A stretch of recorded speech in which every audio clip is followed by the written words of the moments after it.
Ladies and gentlemen, SideStrafe here with a very special episode of the Strafing Run. And today I'll be interviewing Mitch Gitelman, studio manager at Harebrained Schemes, the creators of Shadowrun and the upcoming Battletech turn-based strategy game, currently in Kickstarter. We'll be discussing the finer points of game development and how it closely relates to the creation of this new title. So, without further ado, please sit back, relax, and enjoy. So, first of all, obviously, congratulations. I mean, the Kickstarter appears to be doing very well. It could be worse. Yeah, I think so. It was like, what, 53 minutes you guys had the initial funding? Yeah, 53, 54, who's counting? Somewhere along those lines. 32,000 plus backers. Over 2 mil, 4 days to go. It's looking good. Yeah, we got 1 million in the first 24 hours. That was fun. Yeah, I'm excited. And PvP multiplayer would be the next step. I mean, it looks like it's gonna make it. So, you know what's funny is I hear people talking about it, and they say, you know, I really want PvP multiplayer, and as soon as we hit that goal, I'll back it. It's like, isn't that backwards? If you want PvP multiplayer, back it to ensure that we get it.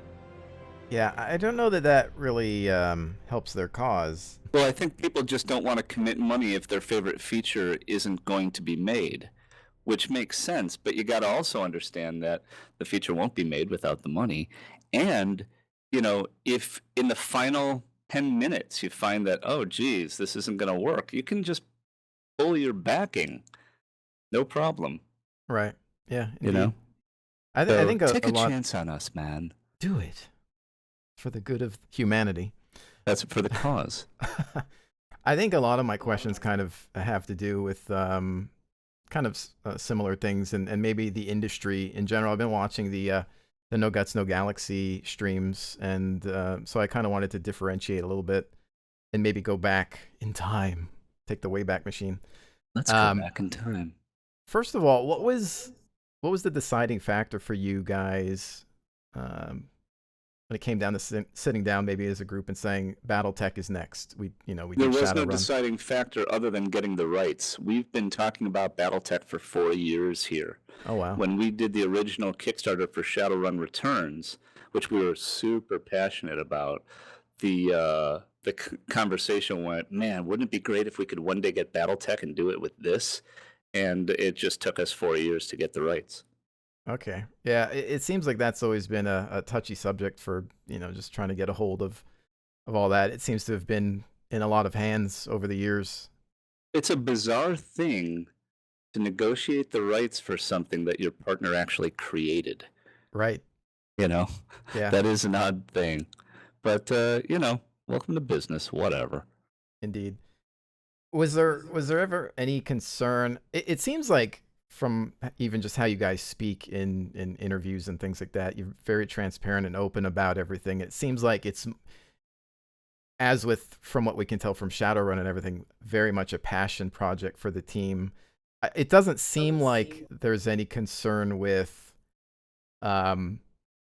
just jumping into it and wondering if it's the right thing to do. It just seems like regardless of whether it's the right thing to do based on, player or industry demand, you guys just want to do it no matter what. Is that? Well, we call the company Harebrained Schemes for a reason. Oh yeah. We just tend to do whatever the hell we want. And Jordan and I actually founded the company with that concept in mind. I don't want to ever work for somebody else again. And I just want to do whatever the hell I want to do and what the team is passionate about doing and what Jordan, is excited about. And that's just the way we want to live our lives. Yeah, I think that sells it. And I'm the same way. I talk to, Darren from No Guts, No Galaxy all the time about that. It's like, we're in this thing, I create content on YouTube and Twitch, and it's like, I can't go back to, working for somebody else. And I think it's similar in that you just want to do the things that you actually enjoy doing. And so it's nice to see that with developers, and that's why I think Kickstarter is a decent thing, because you get more of that instead of I always picture, devs working in their cubicles with guns to the backs of their heads, thinking, "No, you need to, work on this, and it has to be this way." And I can't imagine I've being under practically those seen that. constraints. Yeah. Yeah, I made, no, without exaggeration, well over twice as much money, well over, maybe three times as much money when I worked as an executive at Microsoft than I do now. right. But my job was kind of helping other people to make games and talking to vice presidents all day. And, there's just a better way to live. So, you know, I would rather make much less money and call my own shots. It's better to reign in hell than to serve in heaven. Right. Do you do you ever look at the market and think like where did BattleTech go all those years? Where did MechWarrior go? Because obviously I got into it mostly not through the tabletop, but more. I'm 34. I got into it from playing video games mostly because I just didn't have anybody to Sure. play the board games with. But I think I remember playing. There was a weird Super Nintendo game called MechWarrior, but didn't actually use the BattleTech mechs. It was strange. But then after that, I got into multiplayer BattleTech Solaris on America Online, and then from there, MechWarrior 2 and so forth. There was this That's time, awesome. yeah, there was this time where it felt like mechs were popular, and there was other franchises. There was Hmm. after Activision lost it, it was Heavy Gear, and there was Right. Star Yeah, Siege and Heavy things like that. Gear never really went anywhere, unfortunately. And I knew some of the guys that worked on it, and I felt bad about that in a very, very non competitive way. We're all brothers and sisters in Right. gaming, and I just want everybody to succeed, you know? Oh yeah. But We're yeah, when you think about Battletech, the way I think about it is for a while, I think it fell out of fashion. right. It felt like something old and kind of slow and lumbering. And, a bunch of mecha games came out that were all fast paced. And that doesn't mean that's what people necessarily want, but that's the trend. And then it's a matter of how they were supported. For a lot of BattleTech fans, I think, there was a lot of really, really great work in MechWarrior 4, but it also went less sim and more action oriented, and that left some BattleTech fans cold, where they wanted it to feel like sort of this sci-fi fantasy sim, rather than kind of a shooter in giant robots. So I think that was part of it. I did the Mech Commander series, and once we had completed that one, frankly, we just moved on to other things, and it just sort of laid fallow for a while in terms of the sort of the super passionate, lore bound games. And, other people made some games and stuff like that. And, there's varying degrees of success. But again, it's about keeping it in the public eye and keeping it exciting. I think part of it comes down to Jordan Weissman's sort of personal magic. I mean, the guy is kind of magical in a way. It's like working with Willy Wonka. And, and I get to be the little blonde kid. Um, And when Jordan, moved away from Battletech for various reasons, because, he has to create new things constantly, it's his nature, I think something gets lost just a little bit. And so, Father of Battletech's back, pretty cool. It's a good time to be alive. Indeed.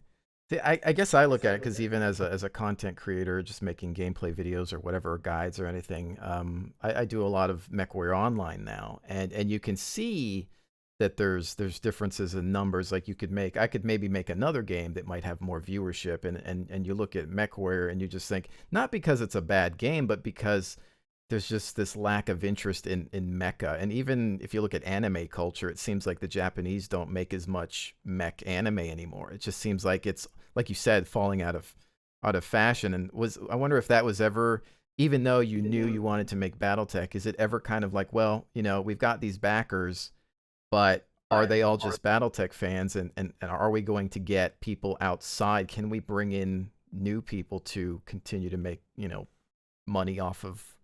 I think that's a very prescient question, and you're making a lot of sense. When you're in video game development, even though it's a passion play for us, you have to think about the business, or else your company may not be here when Right. you're done with your game. Yeah. So yeah, of course, we absolutely think about that. The thing that we've been touching on though, when we talk about Jordan and all these other things, is a lot of people think about Battletech or MechWarrior as giant stompy robots. And what they're missing, and what a lot of the world is missing right now, is the amazing context for why battle mechs are used. This giant interstellar, battle that has been going on for centuries and has really interesting history in it. And all of these noble houses vying for the throne of the First Lord. Like a lot of us say around here, it's kind of Game of Thrones in 3025.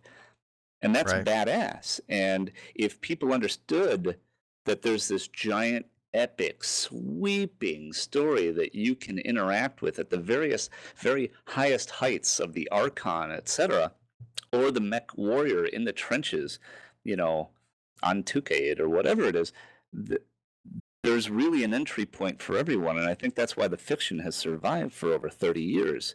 And so when we make our Battletech game, it is going to be steeped in Battletech lore. It's just, Battletech lore is just going to sort of like sweat off of it out of its pores. And, that's what we did with our Shadowrun games. We tried desperately hard to make the Shadowrun setting come to life for people and make it feel real and sort of three-dimensional and grounded in reality. And I think we had a modicum of success there. And I really am excited about going after Battletech the same way and making it feel real for people.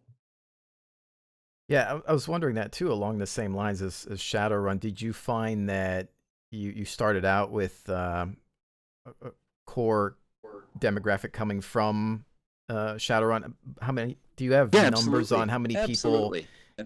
came in Yeah, after that, like never seeing yeah, Shadowrun before and just absolutely. And that was one of the single most rewarding things ever. I was an early playtester for Shadowrun back in the day, the pen and paper game. And to see it come to life for a brand new audience who barely even heard of Shadowrun and who are kind of, disdainful. It's like, wait a minute, the Blade Runner yeah. meets Lord of the Rings? That sounds stupid. It's like, yeah, if you say it that way, it sounds stupid. When you play the game, it's like, oh my God, this just sort of works. So there's something really cool about that. And I look forward to doing the same thing with Battletech. We all do. I guess that's always the consideration when you're developing is how do you get those other people? I've seen and even have tried to get friends or other people into like MechWarrior Online because that's the current game out to Yeah. play, and a lot of people come in and they see like the mech customization screen and they're immediately scared off because Uh, maybe it comes down to UI development and creating a good UI that's user friendly or whatever, but I wonder, how do you, because it seems like nowadays if you don't grab somebody in 5 to 10 minutes, they're gone. So yeah. how do you Oh, tell me about it. I mean, what's what's funny is my kids watch Star Wars, the original, actual, right? real Star Wars episode for A New Hope, and they're like, "Wow, this thing's kind of slow." Oh, And at the time in '77 when it came out, it was criticized for being so fast-paced. So imagine, seriously. So yeah. imagine that. So appealing to a new audience, I think there are really two ways of going about it. The very first way is you cannot create these friction points and these barriers. Like you were saying with UI, the way we think about it, the way McCain approaches it, who's the creative director of the project along with Jordan, it's a layered UI.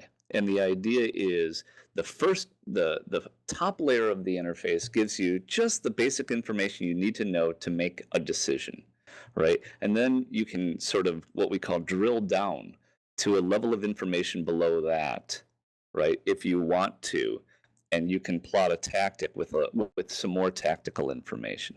And then we think about a layer even below that, where you can click on the enemy and look at their information and make an informed decision that way. So instead of presenting you with this wall of data for you to parse through, we just give it to you sort of in waves that you can self-select. So that's one thing. But the other thing is with the lore, what we did with Shadowrun, which I really like, and which a lot of new players really reacted to, is we just drop you right into into Shadowrun. We don't try and explain that, in 2014 the world changed and all that. We just don't even bother. The world just exists and jump into it.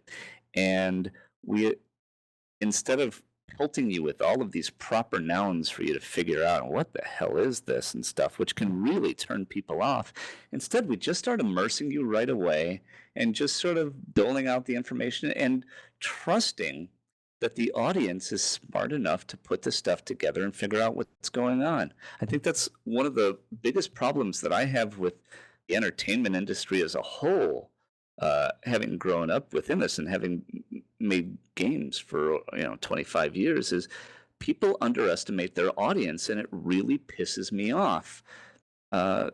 People are smart. Give them a chance to put two and two together. You don't have to hold their hand quite so much. That's one thing I wanted to touch on, definitely, because I think about a year ago there was some guy at EA who's like, I think games are still too hard, and it's like, what? And I mean, remember when you weren't allowed to save a game. It was like you just had to play through it, and that was it. And it seems like, oh yeah, that was Mech Commander 1. There was no save game. Yeah, so it seems like games, brutal, to me, are getting, and simplicity isn't a problem. If it's I don't have an issue with simplicity can often equal elegance. Yeah, but it's like, let's say you took away mech customization and just threw somebody in, and then because somebody would think that, oh well, that's the way to do it without scaring people, to not scare somebody away, but then everybody else would be like, that's insanity. And it's one of those things where yeah, well, where do you draw the line as a developer that needs to kind of cater to, maybe you don't want to scare that new person away. You want to let them get in there and maybe just go. And then you want to have something for the people that want to build the hell out of their mech and just do whatever they can with it. There's two ways of approaching this one. First one is, here's again, layers of UI, what you can do just in Mech Lab or Mech Bay. First of all, you could just choose a mech, choose an Atlas, choose, an Awesome, whatever it is, choose a Victor. Next layer down, choose a variant of the Awesome. It's the Awesome A1, it's the Awesome J with jump jets, whatever it is, and whatever designation we use. So that's the next layer down. The next layer down is tweak your mech out. And then, okay, I could change out the weapons. Like, wait a minute, you want to go deeper than that? Why don't you can mess with the actuators or the myomers or whatever it is. And you just think of it in those layers, and that's good. And the other thing in terms of difficulty, when I was growing up, we used to say that I beat that video game. I beat it. Exactly. And now we say, I finished that video game. Yeah. Do you finish games anymore with a sense of accomplishment? Or do you think, I consumed that? Right? And a lot of people, game developers perhaps, but people in the entertainment business at large, they think of this stuff as consumable content rather than as this sort of interactive game. And people win games, and it's okay. But the other thing is, there's something for everybody out there. Jordan, it's amazing. One of his favorite games of all time that he talked about with me yesterday was Angry Birds, and how much he loves Angry Birds, and he plays it, no shit, every single day. Sure. Right? And this is a guy who just designed Golem Arcana, this wildly complex miniatures board game that connects to your smartphone or tablet, and it's this really fascinating, complex turn-based game. Just won awards for it for best turn-based rules of the year. But he loves Angry Birds. So I don't believe necessarily in segmenting audiences quite that much, because anybody, if you're a gamer, or if you're a player of games, at Microsoft, they used to call them gamers. I can't help it. But, it's like, I play all sorts of different stuff. Yeah. So it's more about my mood and what I want to play. No, true. I mean, I consider myself a variety gamer as well, and I'm jumping from title to title. It's just, it's just all about that mood and what strikes you. And I think that's probably the way to go, is to offer something. You don't want to go too far out and say, offer something for every single person out there. Otherwise, I think you maybe stretch yourself too thin. But I think as long as you have your core values and maybe a demographic or core audience that you're kind of trying to reach, that would help with Oh, yeah. game development, I would Well, assume. focus equals quality. I say it all the time. Eventually, I'll probably tattoo it on my body There you somewhere. go. Focus equals quality. You can't be everything to everyone.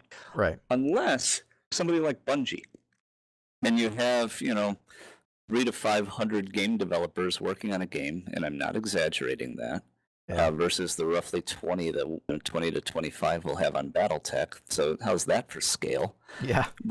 And in that case, and I know that Jason and the guys over at Bungie, their plan was they wanted to have certain different types of Destiny content for the way you want to play today. Do I want to jump in and play 15 minutes? Do I want to play with friends, a raid for an hour or two? And I love that, and I think that's great. It's one focused game, and yet it's got these sort of game experiences that you can try based on what you feel like doing today. And I respect that very much. Is there too much risk today in development? Like, are devs afraid sometimes to dare to be different and just say, this is? It feels like I always remember the days of like id Software and Quake where they were like work out of a house, and A lot of people still do that. Yeah, this is what we want to make. This is we just want to do this because it's cool. Whereas now it's kind of like, well, we're gonna make this because this is what's gonna sell. So we have to make another Call of Duty or something. Not to harp on the game or anything, business. But you have no choice but to think like that. If like for example, Harebrained Schemes, we have 3 teams going: Shadowrun, BattleTech, and Necropolis, and also ongoing content support for Golem Arcana. Right. Right. So there are mouths to feed. Of course. And as a studio manager and the guy who runs the studio, I have to protect those people, and I have to think business that way. The other thing is from especially these larger developers, Electronic Arts or people like that, the big companies, games like I don't know, Uncharted or something like that. Those games cost amazing amounts of money to make, just amazing amounts of money to make, and a lot of time and a lot of effort. And you're talking about 2 to 4 years, 2 to 5 years of engineering time or development time on this thing. So of course you become risk averse because the quality bar keeps going up and up and up, but the prices stay the same. An Xbox game is $60, right? I'm pretty sure I'm right. Yeah. And it's always been $60. But the cost of making an Xbox game has more than tripled since the Xbox was created. So the price is the same, but you have to sell that many more units just to break even. So of course people are risk averse. They have no choice. Right. I always find myself trying to, I guess, pass on knowledge through YouTube and say, I always end up being, back in my day, we used to rocket jump type of thing. So it always ends up turning like these old stories of, analog modem gaming in the 90s and oh yeah, I was there. Yeah, so I wonder if it's, I don't know, a matter of sometimes educating, because you're obviously going to have a younger audience that grows up in a way spoiled by how grand video games have become in terms of visuals and sound and things like that. And now there's always this expectation. Like if we look at the new Star Wars Battlefront, where everybody's expecting the old Battlefront, but with these insane graphics, but people take for granted how long, like you said, it takes to actually put all this stuff together and how much work is going into it. And the fact that actual human beings are working on these things. And it's not like they're sitting there thinking, you know what I want to do today? I want to make a crappy video game. Yeah, it's funny. I was just talking to Phil Spencer the other day, who's the head of Xbox, and we were laughing about this because it takes, in our opinion, just as much time and effort to make a bad game as it does to make a good game. And a lot of people don't get that. Right. Some of the games that, are derided in public as being, these lousy games, or why did they make this decision or that decision, they were probably just as passionate and just as hardworking as the people working on your favorite game. And that's just too bad. And it's there are a million decisions that go into making a game, and they can't be all right. And it's a rough thing, for everybody. So that's too bad. Do you think that a lot of that had an impact on us not seeing, on top of the whole, like legality of making MechWarrior and BattleTech games throughout the years? Do you think that just those things from publishers' perspective had a an impact on seeing new titles? Because I think it was like over 10 years before we got MechWarrior Online. There was like a big drought. Well, you worked on Mech Assault. Was that the last mech game before like MWO hit the scene? I think so, Official, not technically counting speaking. mods. Yeah, it was Mech Assault 2, which I didn't have much to do with. I just Right. sort of, at a super high level oversaw publishing on that. Um, but after that, yeah, there was a Mech Warrior tablet game that came out, Okay. and yeah, that's about it. And an attempt at MechWarrior Tactics, which Right. unfortunately didn't work out. But a lot of this does come down to publishers and publisher risk. I'll give you an example. If you've heard of a game called Crimson Skies. Yes. All right, so Jordan and I created Crimson Skies back in the '90s, right? Right And on. that Yep. was that was so much fun. We had such a blast working on that together, and that's sort of where the real bromance started. Uh, and so we go to Microsoft, and Jordan takes my original design doc for that, and he turns it into a PC game, which was really fun and really cool and very PC. Is joystick and flight stick and all that kind of Right. stuff. Yeah. And then a few years later, we make Crimson Skies the Xbox game, which was it's so funny when it came out. So I was on the team that made Mech Assault, and which was the very first game for Xbox Live, and it was great. So we did a sequel to that. Crimson Skies comes out and truly validates multiplayer gaming on console, right? You know, because it was this great dogfighting game, and but it only sold like 2 million units Right. only.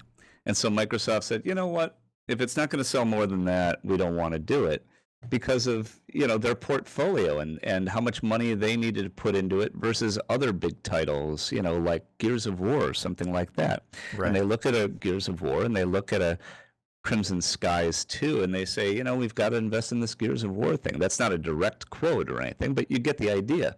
And so even though Crimson Skies was this, for most developers would be, a home run, for Microsoft it was, that's a double. And so we had to move on. Right.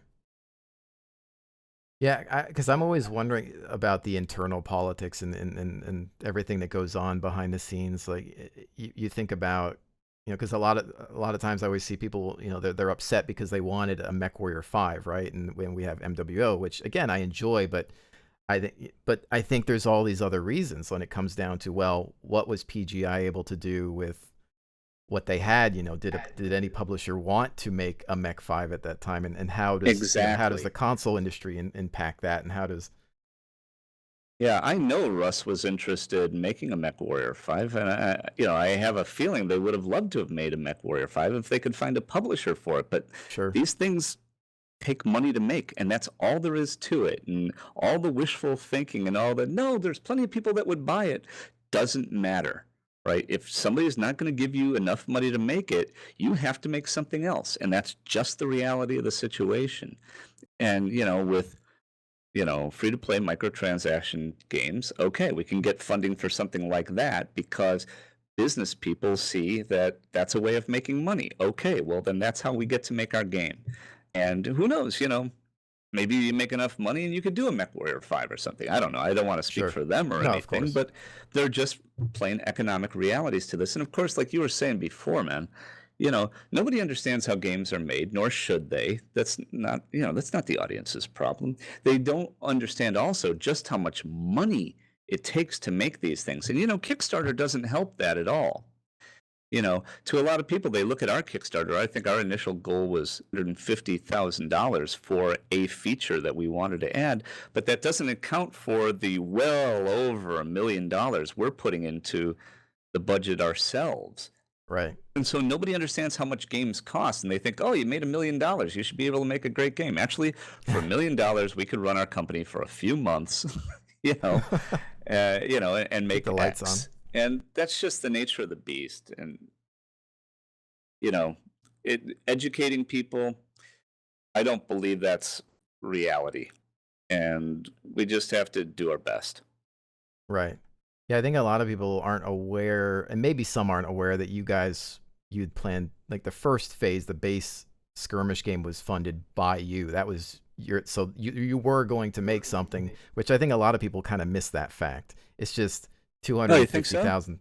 I feel like it, because you weird. see It was comments. so front and center in our video. It is, and you do a good job of explaining it. But there's always going to be the people that just hear something word of mouth and they miss I have it. no doubt you're right. It's the internet and stuff like that. So I always like kind of whatever. I enjoy trying to further the.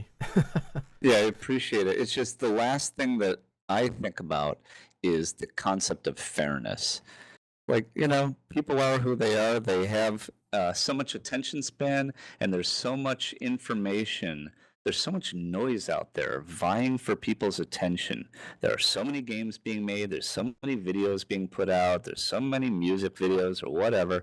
And I think we're competing right against Taylor Swift. And I think we're competing against House of Cards and Game of Thrones and all that stuff. It's just anything that attempts to take your attention is my competition. And that's just all there is to it. Pretty much. I think switching gears a little bit and maybe going a little into some technical questions as far as the game's concerned. Good luck. All right. Well, just nothing. Understand, I know crap about technology. Nothing it's not as bad as I make it sound. Right. Just trying to make you nervous. No. So, because we were talking about PGI, obviously you guys are taking from their mech conceptualization, Alex's gorgeous redesigns of the mechs. Awesome stuff. When those sold me on MWO, because I loved Battletech and everything, but to be honest, the mech designs were getting a little, I think, stale. But to see these things, when I heard you guys were going to be using them for your game, that just furthered my interest in the title. But I don't know if this is how it works, but you've got the art, but is that something where PGI is also sharing 3D assets? Like their models that you can... Absolutely. That's exactly what they're doing. They're sharing their models with us. So you're able to take those models, those beautiful models they've already made, and put them right into your game. Have you seen today's Kickstarter update yet? I did, and I'm... All right, yeah. Those are PGI's models in Unity. That's exactly what we did. That to me, that sounds like a gigantic time saver too, as far as... Oh yeah, that's why we can make the game we want to make for so little money. That's awesome. That's why our asks, for everybody are so low, or else we would be, our nut would be, easily, probably $2 million. That's great. Of course, that will be by the end of the day, but you get the idea. It's huge. It's huge. Yeah, because I wasn't sure if it was like, are they just borrowing from the concept? Do they have to? Remake, no. But no, absolutely not. And so big ups to those guys for that. That was cool. But the other thing is for Battletech fans, it's just great because those mechs are absolutely gorgeous. But B, we have consistency in the Battletech universe for the first time. So we'll have 2 Battletech games on the market that look like Battletech, like the same Battletech. That's pretty cool. I mean, sure, our art style will be a different sort of stylized things, but the mechs are the mechs. Now, does that follow, since you're using the same models, does that follow like the same scaling structure? I know there's been some people kind of, because obviously there was never, apparently as far as I know, there was never a real like height chart or dimension chart for mechs in Battletech anywhere. So you'd get somebody that drew one this size and somebody that drew something this size, and now, are you basically... Oh, yeah. The rule around here is, 2 Battletech fans, 3 opinions. So, there are a lot of different opinions on mech scale. And it's so funny. We put out this piece of art, this video this morning. And yesterday, Jordan said to me, what do you think people will think about it? And I said, oh, well, they'll love the art, but they'll talk about the scale. And sure enough, like, comment number 2 on the Kickstarter page was about the scale. And you're right. There is not sort of one true scale that has been agreed upon Now, is in it Battletech. still It's gone back and forth over the years, and we want to reinforce the scale and the awesomeness of the battle mechs. We also want to make it good for gameplay. We'll find the right scale. What's on screen right now is not the final scale necessarily. We don't commit to anything other than this is the right? way we were thinking it should look, and we'll figure it out, But including that's scale mech to mech. Centurion versus an Atlas or whatever. right. That's something that you could Commando still versus an Atlas. you could differentiate. Let's say you've got PGI's models, but you don't necessarily. You could kind of adjust something. We don't need to make use it, their scale. No. Right. Okay. No, that's fine. Okay. So we'll see. We'll find the right balance. There's a lot of different factors at work, and you can't just base it on fiction. It doesn't work that way. I see. Yeah. Is there anything else that you guys share with them other than just conceptual and mech models? Is there anything else coming from them that you guys or that you can talk about or? Not necessarily. They're cool people and they volunteered. I think we can probably use their audio library, which might be helpful. So that a PPC sounds like a PPC no matter what game you're in. I think that's pretty cool. From an audience point of view. But it's not set in stone, and they're being really cool. Right. I often talk about. I critique things heavily. Obviously, I always look at things from an artistic perspective, and I always look at things like, what should this look like? What should this sound like? How tall should this be? I always think, like, Sure. if I were to imagine us actually having mechs, that you'd have this, autocannon that sounds like a tank cannon instead of a drum beat or something. So I always hope that things because you've always talked about kind of bringing it down to earth and making things gritty. And from that footage that we've seen today, which is obviously very, very early stuff, not gameplay. It but looks there are like enough caveats on that page. Yeah. And I'm reiterating. It's so funny, but immediately somebody posted talking about, I don't think LOS should work that way. It's not gameplay. That's the thing. No matter what, even if all over the write-up and in the video, it's not gameplay. If you had bright yellow font on fine. it that said that, you would still get that. I get criticized for playing video games. Absolutely. So, yeah. That's fine. Yeah. It's still nice putting it out and seeing the really kind reactions to it. And we didn't tell anybody we were working on art. We just talked about working on gameplay prototypes, but we're working on gameplay and art prototypes. I get questions about design. I don't get questions about art, so I didn't mention it. And so it becomes a fun surprise. Right.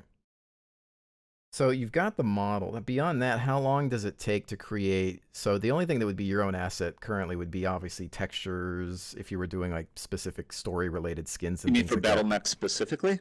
Well, even I was going to ask mostly how long does it take to create even a map, in terms of weeks, months, things like that. Here's the interesting part of it. And I'm glad you asked about this because I really like talking about game development and not just games because I think people are honestly interested in it. I love it. And from a process point of view, we're in very early pre-production, what we call the prototype phase. That's where we're working on, the turn order of mechs and things like that and how combat works, and how to control the mech and also looking at, visual look and feel and stuff like that. We're writing a bunch of design documents now, but they're all the high-level design documents. We get a lot of questions about, how a machine gun ammo works. Like, are you kidding? First, I need to understand the turn order of this thing. And so pre-production will last, we've already been at it a couple months, and the pre-production will last through the end of the calendar year as we go through all this different stuff and maybe even into January.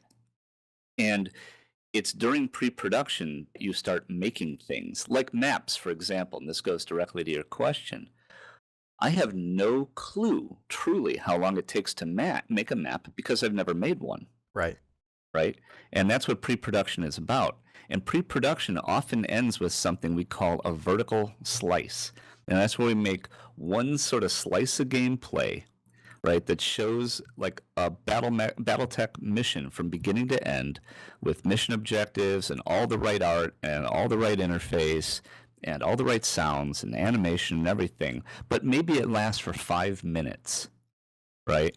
Right. And you get that and you say, okay, everything we made in this game, how long, in this vertical slice, how long did it take to make it? Right? How long did it take to do each component piece? And that's how you make a real schedule based on the reality of what you've made. And sometimes there's an efficiency over time. It's like, yeah, when we've done this for a while and maybe we get some better tools or we're more practiced, we can speed it up. But what you don't do is base your schedule on speeding up. You base it on the hardest part and the part with the least efficiency. And that's how you make a schedule that allows you to ship on time. That makes sense? Oh yeah, yeah. No, it totally does. And I think that's part of. I think part of industry criticism comes down to being educated in what actually happens with development, and that's why I always like to ask these questions so that when I rant about or rave about something, Oh, sure. you know, like, well, look, guys, you want this, this, and this. Like I always look at MechWarrior Online again, or games like World of Tanks, World of Warships, whatever. I want this mech, I want this ship, I want this tank. When are you going to add this? When are you going to add that? Well, you realize it could potentially take weeks to months, a couple of months to actually make this asset. And so, Absolutely. Oh, yeah, it's really like that. And, and the other thing is when you talk about education of people, and I'm glad you brought this up again. One of the things you said earlier was, these faceless corporations, and people don't see it as people on the other side of these games. And that's one of the reasons why I absolutely adore Kickstarter. Because, in our updates, we'll often introduce individual team members, we'll show their picture, they'll talk about their history, how they joined the company, what they do for a living, a little bit about their process. And what we're trying to do is humanize game development. And it's really important to us because we're super passionate. We understand, players because we are players, and we understand fans because we are fans. I volunteered for a game company for 9 years. I was a volunteer wow. back in the 80s. And I understand the fan mentality because I was one. And so Kickstarter allows us to become people, hopefully to people. And, I've said this before on other, podcasts and streams, but I'm really serious. What we're trying to do is be your favorite garage band, where Right you know their next tour stop, who's in the band, who they're dating, and all that kind of stuff. Yeah. You know when the next album's going to drop. And I find that to be really exciting because it's a very personal relationship. And that's why, Jordan and Mike and I were in the video. And that's why Jordan keeps doing, in our weekly backer missions, why we put Jordan on screen again. It's because, these are humans that are really working their asses off to provide you the entertainment. And we love it, and I hope you love it. It's sort of like, look, we just want to make games, and we want to find an audience that will consume our games and pay our salaries so that we can stay in our houses. And it's a beautiful, virtuous cycle if everybody does their job. Oh yeah. Again, definitely. And I've had the pleasure of meeting different developers and sometimes being sent out to visit studios and whatnot. When you see these people, again, the whole faceless thing, you talk to them and they're just trying to enjoy what they do for a living. And often I think we sometimes look at these people like they're gods or something, or that they should be put on a pedestal, and like they need to do this right, and if they mess up, who are trying to extract money from us. Yeah, that too. No, really, that happens. It really is both, and sometimes both at the same time. I travel around cons, conventions with Jordan all the time. People come up for autographs and stuff like that, and tell him how important he was to their childhood. And what's amazing is just how much it means to him, even after 30 plus years of making games. This to us is performance art, right? We Right. do this for the applause, and we hope to make enough money to be allowed to make another game. That's really what this is. But he and I especially, we're in it for the applause. We just want to make people happy with these things and have a positive influence on them. It's really kind of that altruistic. Right. But the other side, with the faceless corporations or whatever, we live in a crappy time where it feels like everybody is trying to take our money or scam us in some way. People are lying to us, they're marketing to us, they're messaging to us. And I think it's a horrible way to live. And I think it's why people react so positively to Harebrained Schemes and to our Kickstarters, because we say what we're going to do and then we do it. And when people ask us questions, we answer them. And people aren't used to people being honest and direct. And it's jarring. And for some reason, people see us as special when in fact we're just people not being assholes. I guess not being an asshole is the aberration these days. Why is it hard for a developer, a typical developer, to be straightforward? You see things like, okay, somebody's making another Call of Duty or something, but they don't release some information on it until the very end, as if there's like this grand secret that has to be maintained. And it's like, is it fear of competition stealing ideas still, like in this day and age, or what is it? There's two things at work. Sorry, I'm caffeinated, so I'm jumping in. That's fine. There's two things at work, I think. One, from a marketer's point of view, and that's with a capital M, what they're looking is they do something called, we need to keep our powder dry, right? And, they need this information to trickle out to keep their game in the news. So they don't tell you everything, or else there's nothing else to tell you. And then sort of the buzz dries up. Does that make sense? It does, yeah. Okay, so that's the one side of it, where we can't fire all our ammo. We have to keep some of it. The second one that you alluded to and that I agree with is fear. I think there are people out there that fear their audience. If we tell them, then people might criticize our decisions. And that may do poorly for us. We don't want to share too much because I don't want to get into a debate with our audience, or I don't want them bad-mouthing our decisions or whatever. I think there's a timidity when it comes to audiences because, let's face it, humans are fickle, and with all these things vying for our attention, you might lose your audience if you say the wrong thing. And our approach is, screw it. How about we tell the truth, and either you are in our audience or you're repelled by something you say and you go do something else. But the people that are left over are fans of what we do and fans of us, and we love them and everything's great. And assuming we have enough of them, we get to keep making games. But I'm a graybeard. And I got no time for bullshit. I'm not going to mess around with an audience. And I'm not going to, the best marketing for us is to develop a brand where we actually have an audience that trusts us. That's the greatest thing in the world to me. And if it's a smaller audience, all right, so be it. Right. It's so much, different now than I guess it used to be, where there was no internet and there was game development happening, where there was none of this. That most we had, I was there.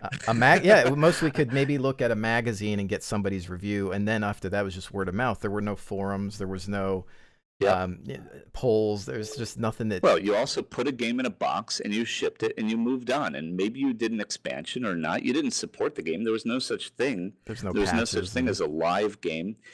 I made a game once, and the CEO of the company, I'll never forget this. I said, "Yeah, we got to put out a patch or an update." He said, "We put out a patch. We admit we failed." Right. And and in today's world, you don't put out a patch, it looks like you failed because you're not supporting your audience. So it's a completely 180-degree mindset shift, from, the 90s. Yeah, I remember reading something. It was, I think it was one of Nintendo's internal developers, and they still kind of come from that mentality of, it has to be perfect on day one, because, like when you launched a console cartridge, you couldn't patch it. Whatever was messed up was That's right. It. And so they still kind of develop with that thought process. We still try. I mean, of course. You try your happens, ass off. I mean, you're not lazy or anything, but you got to understand perfection's a myth, for one thing, and also perfection's the enemy of good enough. I remember this is so weird. I played Red Dead Redemption. Yes. Great game, right? I don't know. It was the buggiest piece of shit I have ever played. I have never, ever played a game that buggy in my life, and I finished it because it was that It was good. just too good. Yeah. It's amazing what an audience will tolerate. Now, I'm not saying they should tolerate that, and I'm not saying that there shouldn't have been a big update for that game or for others, but Right. No, I these things are totally. really hard. They're really Well, as yeah. time goes on, they become more and more complex with more and more interlocking systems and blah blah blah. And we do our best. Well, that with just the complexity of game engines and things like that, running into doing things in 3D, and it's so much different. I can only imagine that you just got to be on the ball. You got to have the talent to make these things work. Just I can't even. Oh, I just think about like a bunch of code that some programmer's looking at, and them trying to read this other language, and then how do you fix this bug? And again, I always try to get the developer's point of view and their perspective to kind of put myself in their shoes and think, this isn't as easy as just flicking a light switch. Um, but with that too, you guys are using Unity 5, right? I think. True. Yep. And have you found there's obviously a lot of big name engines out there? There's Unreal 4 and CryEngine and all that. But have you found that do your guys talk about how it's easier to work with in terms of like the tool sets and things like that? Does it allow them to kind of is it something that they're happy working with? I know there's a lot of devs out there that's like, I hate this engine, I hate working on it. Do you know Oh any? no, we don't Do you get that. No, nobody's complaining about Unity here. We're just learning how to use Unity 5 right now and have, exploring the new features that they have. But you know, um, what's really cool about the people at Harebrained Schemes is complaining is just not part of our DNA. It's more, we've got a saying around here: improvise, adapt, overcome. And it's just make a decision and then figure out what's next. right. And it works for us really well. So Unity 5 is working out for us just fine. And we'll make it work and we'll make it sing, and that's that. I always wonder about like, limitations. Is it one of those things where you feel like Unity 5 allows you to just go with whatever you want? I mean, is there anything that's like, well, we just can't make something this big or whatever? Is there ever any of those types of issues Not with so these things? far. Really, our limitations are about time, money, and human beings. Right. Uh, it's just how many people that we have, and whether we can afford to do X or Y, and that's it. Game development. A lot of the times I say, it's 10 pounds of great ideas in a 5 pound bag, and we are constantly making value judgments every single day and making prioritization judgments every single day that affect production, affect the quality of the game, etc. And it's this never-ending series of decisions like that. So you make the best decision you can at the beginning. Oh, we're going with Unity 5. Oh, it can't do X or Y. All right, well, what do we do about that? Well, we do this. It's like, all right, let's move on. Let's do it. And that's it. Right. How far into um or as far as I want to rephrase this because with Sure. the little video that you released today, which maybe I'll have linked probably in the description below. Um, that is just kind of prototyping how things are going to fit Absolutely. into how things are going to fit into the worlds. But I was actually impressed by how close to the top down concept art it looked like. On the Kickstarter page, you've got those two Cool. images, and is that it? I find that sometimes you get. I love concept art, by the way. I collect books on it and stuff, but Oh, cool. I love how it really looks like you've captured quite a bit of that concept art. Is that something that you're really trying to stick with that theme, that style, that kind of. Absolutely. There have been some explorations, but Mike McCain, who's both the creative director and the art director on the project, he and the art team and Jordan and I have, worked together now for 4 years, and we really understand each other and communicate really well, and we have this great sort of working process. And so the very first piece of Battletech art that Mike made for for this game, just like the very first piece of Shadowrun art for this game. Everybody crowded around his machine and said, yep, that's it. That's what we should make. And that is what concept art is for, is to clarify the direction we want to go and get everybody on the same page. And that's what we said today during our Kickstarter update, or in it, when we wrote in it. And same thing applies, if you look at that first king crab image that he did for our announcement art, that was the direction we set. And so when Mike went in with Maury to set the visual direction on the 3D concept piece, because that's really what it is, it's just an in-engine concept piece, there's a singularity of vision there. And so, of course, you can execute on it well, because it's not one person directing the concept artist and another person directing the 3D team. It's, there's a singular vision here that he and Jordan, agreed upon a couple of months ago. Right. So who did these? You were saying, now these concepts are like the one with the king crab and the tanks in it. Whose art is that specifically? That's McCain specifically. Oh wow, I didn't know. McCain. Okay. That guy can paint. I don't know that was ever mentioned that was his stuff. He he is not a self-promoter. He just wants to make games, and he's not really out for himself. On his Facebook page, I think he said, hey, check this thing out that I did. But in public, he doesn't really go for that kind of stuff, and I respect him for it a lot. But yeah, that is one talented mother. Yeah, no, because the first time I saw that, when we first saw like the first little like splash webpage that you guys had, I was I was jumping in my seat. I was just that that atlas that he made. The one I'm talking about. Yes, the atlas in the snow, the poster style one. Yeah, he made that for Gen Con in August when we did the initial announcement. And he also did that, that sort of what we call key art, the Battletech thing that's sort of gold colored with the silhouettes. Right. He did that too. And he did both of those pieces. And I swear to you, this is true on my children's heads.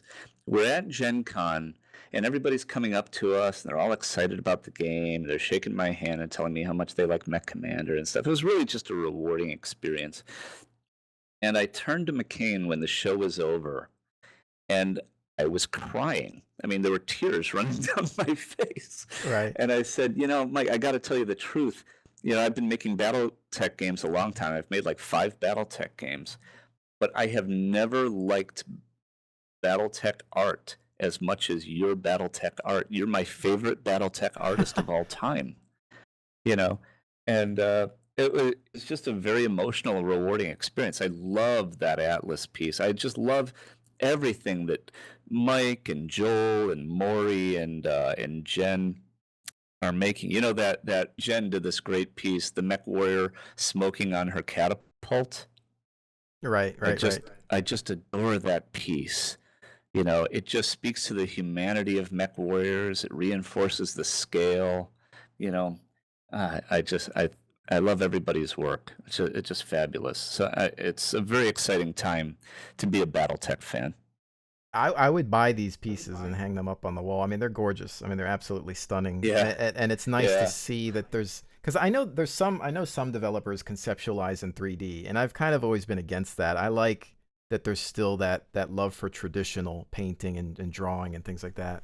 And to see you guys taking that seriously and sharing stuff like that, I mean, honestly, I get excited about, the in-game or the footage, but just even seeing the top-down conceptualizations, sharing that kind of stuff, to me at least, I don't know about everybody else, but it's very valuable. And I mean, just looking at the art excites me as much as sometimes looking at footage of the game.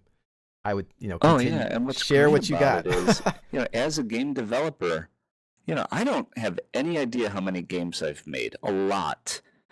But I can tell you, these people inspire me. They get me out of bed in the morning because I work with such talented people who give a shit about what they do. And who come in with these great ideas. And yeah, it's a good life. I suppose, I mean, even developers can become jaded, and So Yeah. sometimes it's Yeah, you nice to can walk in if and your priorities are out of yeah, whack. yeah. So I Damn right imagine you you can. walk in, you see something new. It's like, oh, hey, I made this today, and you're like, and you're refreshed. I would imagine Well, yeah, but even you know what more. else refreshes me personally? And it's so funny. You would think it would be the opposite, but interacting with backers and with Right. fans just buoys me like crazy. I could be having this really terribly hard, terribly challenging day, and I'll go home and I'll be answering questions on our Kickstarter comments page until like midnight, no joke. And I'll go to bed feeling great because I talk to people who actually care about what we're doing. And you know, it's easy to get pissed off when somebody asks you a snarky question or something like that, unless you put yourself in their shoes, right? And I do, because as an example, you ever see Star Wars Episode 1? You know, Yep. after I left that movie, I wanted to kill a man. And You're so probably I not the get only it. I one. get how you can get snarky, or I get how you can get angry, and I can get how making a game like ours, you can mess with people's youth. You can, you know what I mean? You're messing with their Yeah. childhood and their memories of Battletech. And if you're not careful, you know, you can kind of do psychic harm to people. This Han shooting first or second thing, it's just bullshit. Yeah. And it's really, really wrong. And, you know, you can't tweak stuff like that. Just leave it alone. It's art. Just let it go and move on. Exactly. So, you know, I never get upset when I get snarky questions or whatever. I mean, you know, sometimes I shake my head and go, "Oh man," but then I just put myself in the other person's shoes, and it's easy then to answer the questions, you know, in the spirit that they're actually given, or you know, understand their point of view. And still, it's very, very rewarding as a game developer. I imagine it would be. Mm. You know, I think daydreamed of making something of my own, you know, often, and it's I always like hearing, you know, your side of things or development side of things in general, just from, you know, various studios, and it's you know, again, as I'm talking to you, I'm looking at the images again, just because it's just it's it's nice to see it while you're hearing about it as well. Yeah, I get it. I stare at it all the time. Yeah, it's just, well, see, that's the thing too, is I think a lot of it has to do with imagination, which it feels like Ugh. these days it's hard to come by for some people because they're surrounded by media. You know, I remember you going outside and pretending a stick is a sword or whatever, and I it feels like did. that's gone in some ways. So it's like, no, it has to look like this, and you're always having to up your game, like we were talking about earlier. Oh yeah. And but I don't know, from what we're seeing so far, I mean, the only thing that's left is to, you know, just eventually get into I guess the core of the game. But um in terms of, I guess the only kind of technical or game related question left would be more so that I was just kind of personally curious about was, you know, looking at that footage today, and looking at the conceptualizations. As far as zooming into the world, how Yeah. far do you guys have are you thinking there's going to be a skybox to where you could even zoom down and look around with some sort of camera, or is it just going to be kind of top angular, isometric? Do you know that Well, yet, or you know, we have ideas. We don't right? have decisions, and there's various reasons for that. Some of them technical, some of them production. Right. You know, we want you to be able to rotate the camera. Do we want you to have free rotation of the camera? I had that in Mech Commander 2, and I found it kind of distracting Mm-hmm. and occasionally disorienting. So the camera control might be, for example, you know, you can turn 360 degrees maybe, but in, you know, 45-degree increments as an example. So you can just pop through them as opposed to the smooth scrolling. That's an idea. You know, we want to get closer to the mechs. They're gorgeous. Why wouldn't we? But you also have to make sure that the mech textures work very far away and very close up. So there's some technical and time aspects associated with that. How low you're going to get, you know, I love sort of the glory cam in XCOM, and a lot of us do. where, you're doing something, you're running to cover, blah, blah, blah. And obviously you're not going to do much cover in a Battletech game, but, or, somebody shoots at you and there's this dramatic camera angle, can we do that? Maybe. We'll see. We want to explore that kind of thing, but it's a turn-based game where you're controlling a lot of guys. How does it work? There are things to think about there. Will we have a skybox? Yeah, TBD. Maybe. Yeah.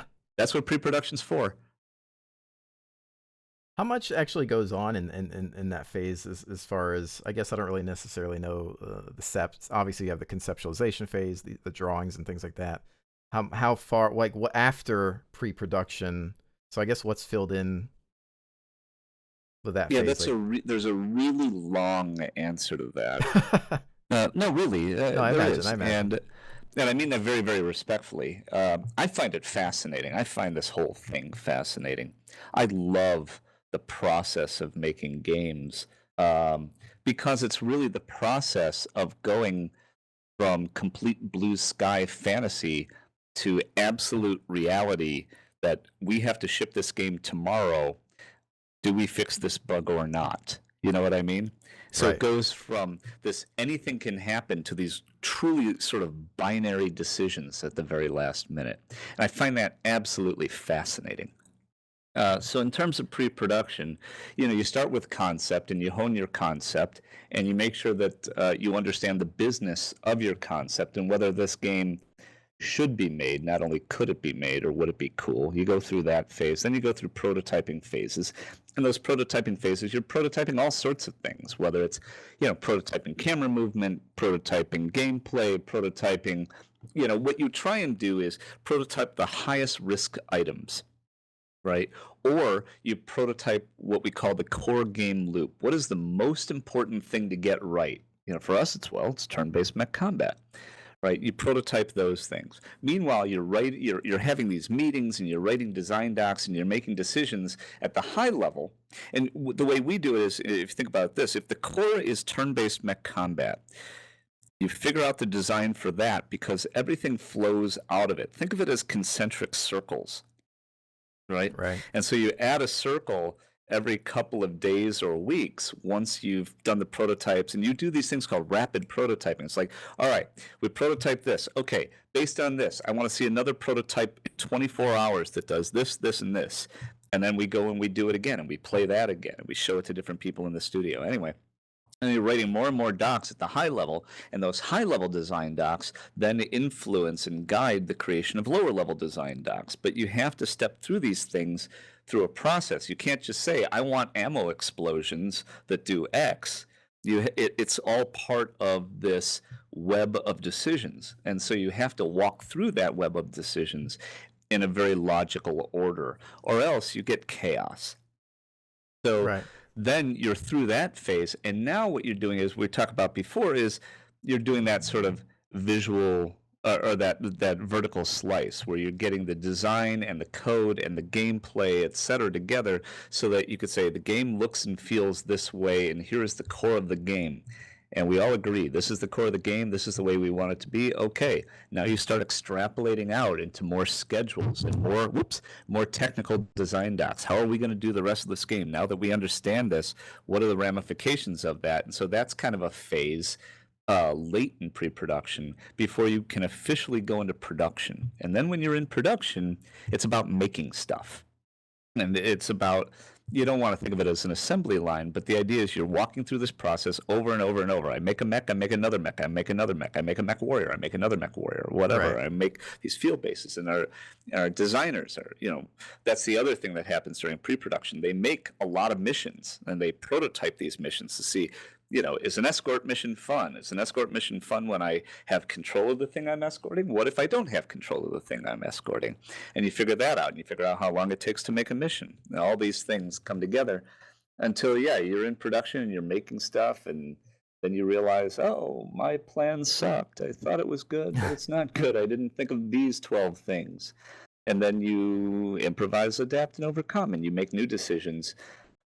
in order to streamline production or make the game more fun or raise the fidelity or whatever, or make it so that it runs at frame rate until you get through the production phase. And now you're in the beta phase where you're bug testing and honing and refining. And then you get to this last thing, the polish phase. And it's now these are the bugs that you said you wouldn't fix, but you really want to because you want it to work just like this. Or wouldn't it be great if we had a little sound effect that did that? Oh, see how nice that is? It's that kind of thing. I hope that wasn't too long-winded for you. Oh, no, it's fine. I'm usually the one doing that, so. With that, do you ever have days where you have like your entire staff critique? Like, I remember going to art school for a year, and we would put things up at the end of the week of the class, and everybody would come up to the board and say, okay, what do you think of so-and-so's piece? Do you ever have, like, is it a group thing where you'll have like, what do you all think about this? Or is it just mostly the design or the leads of the project that usually do that kind of thing? No, we don't do things like, okay, there's a star chamber of leaders who make these decisions. Okay. That's not the way, in my opinion, to run a creative team. Instead, what'll often happen is maybe Mike and Jordan and I will gather around an artist's computer early and give feedback, and just to get directionally right. And then when it's ready, we'll gather everybody. It's like, hey, Pete, hey, Paul, hey, Larry, hey, Mo, Right. come on over here. And a crowd forms around it, and anybody can say anything. And it's a really important part about how we run our studio, in that we don't compartmentalize that way. Our artists opine on game development. Our designers opine on art. Our engineers, give feedback on all sorts of things. And that is the way to create a truly collaborative environment where everybody's happy to come to work every day. And you get a better game out of it. Right. Is there ever any? I always hear about artists and programmers kind of being at each other's throats. Like, an artist will come up with something, but then the programmer will be like, "Well, we can't do that." And it's like, "Well, why not?" Is that stuff does that ever actually happen? I mean, that is absolute reality, just not in our studio. Yeah. Okay. The reason why it doesn't happen in our studio, in part, is because Jordan and I handpick every single person who joins our studio, looking for the right mesh of people. Right. People who are highly collaborative, people that don't have their petty fiefdoms, people that aren't in it for the ego. Around here, nobody wins an argument. The only person that wins an argument around here, hopefully, is the audience member. Right. The game wins. The best idea wins. And if you're not that type of person, you do not belong here. And so, yeah, I've been in studios and I've seen studios where there are factions, the artists versus the programmers. Hell, I've led teams like that, and I had to fix it. And I fixed it in part by, getting rid of a whole bunch of people and hiring new people. Right. But yeah, that absolutely exists, just not here. Awesome. That's good to hear. Yeah, it's great. Here's the thing. You create a studio. The studio is a reflection of you and your values. And you hire for a set of values, and you lead through a set of values, and you demonstrate that set of values every day. And that's, I don't know. Look, I live here. We all live here. We work 80, 90 hours a week sometimes. We live with each other more than we live with our families. It better be a good working relationship, and we better have hired the right people, or life is hell. Of course. I think even during the first live stream with No Guts, No Galaxy, I was just amazed by, you could just tell. And again, we were talking about how being honest is this new insane idea thing. But just being transparent and honest about game development is a selling point nowadays. But that's, I think, what's impressing me about it, because, often it's, here's another Kickstarter, like, when's this one gonna, not deliver? But I think just, again, seeing the people behind it and hearing that's why I wanted to not necessarily have a ton of, Battletech, the game questions, but more about, how you guys operate is what I think interests me a lot, of just about development. It interests me too. I'm really happy to talk about it because, obviously it's my life, but I find it fascinating, and It I is. hope that other people find it interesting. I watch documentaries and this kind of stuff. Yeah, of course. No, I think it needs to be out there, and I think people need to see. It's like, look, Battletech fan or not, these are the type of people that are working on this project, and if you can get into an FPS, an RTS, or whatever, an MMO, or some fantasy, sci-fi, whatever. I think there's more to it than, like you said earlier too, than just the fact that there's big giant weapons of mech destruction. It's about everything else that goes along with it, and I think even the process to create all of that, which I'm impressed by your process. I think more than that of any other dev I've seen in a while, and I'm not making that up. It's just, I can see it, I can tell. You look at the mannerisms, you can read people, you can see you guys on on the webcams and the No Guts No Galaxy streams and things like that, and I think that's why I back the project, and I'm excited to see what you guys are gonna provide here throughout the next few years, too, perhaps. Man. I got to tell you that we are not doing anything original. Our process is not original. It's not innovative. It's not different in any way than processes I've seen at other studios. It's just not. We're not geniuses or even brilliant at this.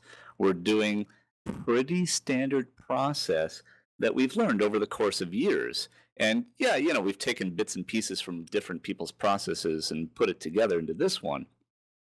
The only difference, I think, is the tone of the studio, and the manner of the studio, and how we treat each other, and what we're intolerant of. There was really one major firing offense here at Harebrained Schemes, and this is no joke, and we tell it to people during their interviews. If you're disrespectful to another team member, we will dump you. If you are disrespectful to our audience, we will dump you. Those are the two things you need to know walking in. Right on.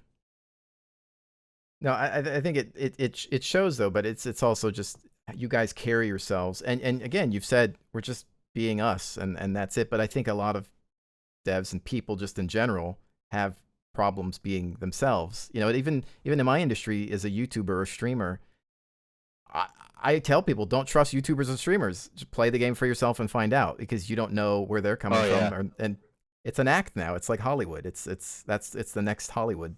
So. In the same way, I think that development has become kind of rock star, and we're this way, but is that who they really are? And again, you say you're not doing anything different, but I think by just being yourselves and being honest, well, you kind of are doing something different, because others seem to have problems doing that. If that makes sense. Yeah, it's just dumb. Pretty much. The concept is just dumb to me, but whatever. We'll live our lives. That's fan. I could obviously talk about development all day long, because I'm always fascinated by these things, and hopefully I'll get to talk about it with you more in the future. But I obviously don't want to take too much of your time, and hopefully I haven't already. I do have to make a game too. Yeah, that I'd like to have be a thing. Oh, and I got that Kickstarter to run. I forgot about that. There is that.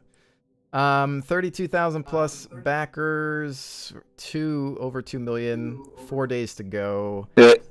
Yeah, I mean, with what is it, PayPal included, we're over 225,000, 2,250,000. No, 200. God, I'm so damn tired from this.